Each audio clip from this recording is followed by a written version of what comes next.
السلام علیکم ورحمۃ اللہ وبرکاتہ۔ بسم اللہ الرحمن الرحیم۔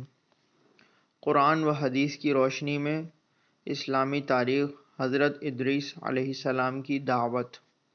حضرت ادریس علیہ السلام جو جوان ہوئے تو اللہ تعالیٰ نے آپ کو نبوت سے نوازا اور 3 صحیفے نازل فرمائے۔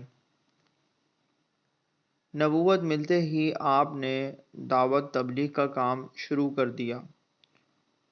مسلسل دعوت دینے کے باوجود تھوڑے سے لوگوں نے ایمان قبول کیا اور اکثر لوگ جھٹلانے اور ستانے میں لگے رہے۔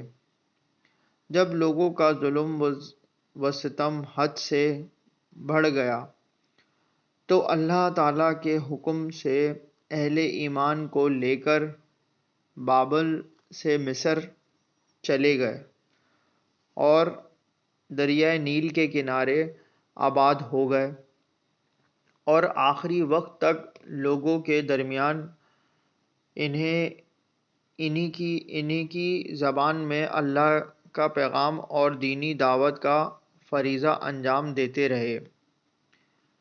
ان کی شریعت اور دعوت کا خلاصہ یہ تھا کہ توحید پر ایمان لاؤ، آخرت کی نجات کے لیے اچھے عمل کرو، تمام کاموں میں عدل و انصاف کرو، ایام بعد کے روزے رکھو، زکوٰۃ ادا کرو، نشاور چیزوں سے پرہیز کرو، شریعت کے مطابق اللہ کی عبادت کرو وغیرہ۔